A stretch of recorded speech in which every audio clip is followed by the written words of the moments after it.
Radha sir, like Srilila was saying, Radha sir, one of these most sweetest persons we could ever come across, Mata. And మన నేను హరిశంకర్ గారు మాట్లాడుకున్నప్పుడు రాధా గారు కూడా ఉంటే అసలు is like an encyclopedia of films. So a film any title చెప్పండి మీరు, ఇంగ్లీషా, తెలుగా, తమిళ, హిందీనా, వడబా, he knows the films and will say who directed, what is the story. అంత నాలెడ్జ్, అంత ప్యాషన్ ఉంటే చాలా తక్కువ మందిని చూస్తాం. Radha sir, I really appreciate you for that. I really appreciate you for that. And I think this movie is gonna be అంటే ఆయన showcase అని కూడా నేను చెప్తాను ఈ మూవీని.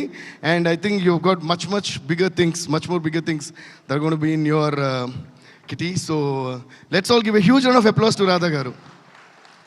ఇంకోటి, నేను మొన్న బెంగళూరులో మాట్లాడినప్పుడు కూడా the struggles that directors go through and the importance of directors నేను చెప్పాను. ఎందుకంటే ఒక డైరెక్టర్ లేనిదే సినిమా లేదు. సో అలా రాధా గారు ఈ సినిమా కోసం ఒక 3 years ఆల్మోస్ట్ ఆయన పడ్డ ఎగ్జైట్మెంట్, ఆయన పడ్డ కష్టాలు, ఆయన పడ్డ తపన అన్నీ చూశాను. ఒక డైరెక్టర్ యొక్క మేనిఫెస్టేషన్ అండ్ కష్టం ఎంత ఒక సినిమాలో ఉంటే ఆ సినిమా డెఫినెట్గా ఫస్ట్ ఆ డైరెక్టర్ కోసమైనా పెద్ద హిట్ అవుతుంది, అవ్వాలనేది నా కోరిక. సో ఇందాక ఆయన అంటున్నారు కదా, thanks for all the support to Radha గారు. అలా కాదు, thanks, we should always support any director, because director లేనిదే సినిమా లేదు. అండ్ ఇలాంటి మనుషులు నాకు నచ్చినప్పుడు I go to any extent to do what ever I can do in my given range. So all the best Radha sir, all the best.